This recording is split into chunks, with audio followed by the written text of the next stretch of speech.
Devemos lembrar que a Bíblia nos fala sobre sermos melhores, sermos mais próximos do Senhor, termos uma armadura que nos protege durante as batalhas, que nos faz poder vencer as batalhas espirituais. E nós percebemos que essa armadura deve ser banhada com oração. É o que é descrito em Efésios 6,18, que diz: com toda oração e súplica, orando em todo tempo no Espírito, e para isto vigiando com toda perseverança e súplica por todos os santos. E o apóstolo Paulo, no versículo 19, ele pede oração por si mesmo. Perceba o versículo 19. E também por mim.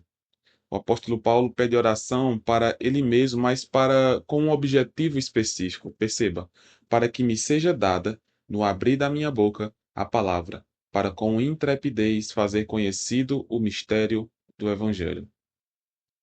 Você conhece a história do apóstolo Paulo? Você sabe como esse homem se dedicou ao serviço, à obra de Deus, a propagar o Evangelho do nosso Senhor Jesus Cristo?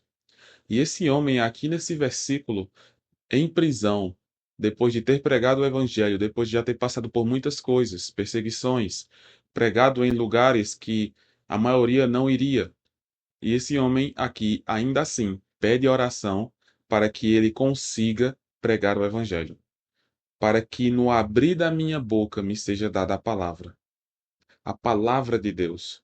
Então, o primeiro pedido de oração do apóstolo Paulo é que orem para que a palavra de Deus esteja constantemente nos seus lábios.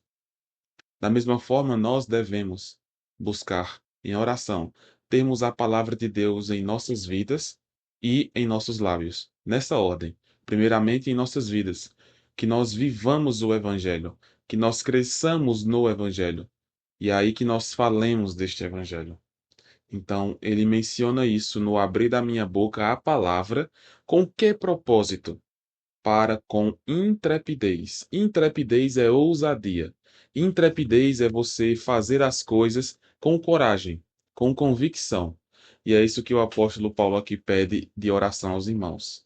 Para que com ousadia, com coragem, com convicção, fazer conhecido o mistério do Evangelho. O apóstolo Paulo pede oração para que o Evangelho seja conhecido através de sua vida. Da mesma forma, nós devemos pedir oração a Deus, oração aos irmãos, para que eles orem a Deus, para que quando nós falemos do Evangelho, para que quando nós preguemos o Evangelho, ele seja conhecido diante das pessoas, para que as pessoas conheçam o Evangelho de fato, como ele é, para que as pessoas vivam de fato o Evangelho do nosso Senhor Jesus Cristo. É isso que nós devemos buscar em nossas vidas. Ter o Senhor Deus em nossas vidas e falar do Senhor Deus para os outros. E nós podemos contar com as orações dos irmãos. Da mesma forma que nós oramos por missionários, aqueles que estão distantes, aqueles que estão próximos, mas, de qualquer forma, aqueles que estão buscando expandir o reino de Deus, o Evangelho.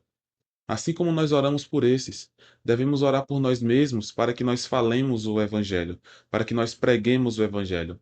E também devemos orar pelos nossos irmãos mais próximos, da nossa própria igreja, da nossa própria comunidade, para que eles também, quando abrirem suas bocas, falem do Evangelho, dos seus trabalhos, no seu lazer, na sua escola, na sua faculdade, na sua vizinhança, no seu dia a dia. Que o Evangelho seja o centro de nossas vidas e que nós possamos propagá-lo a todas as nações, começando da nossa casa e expandindo daí para diante.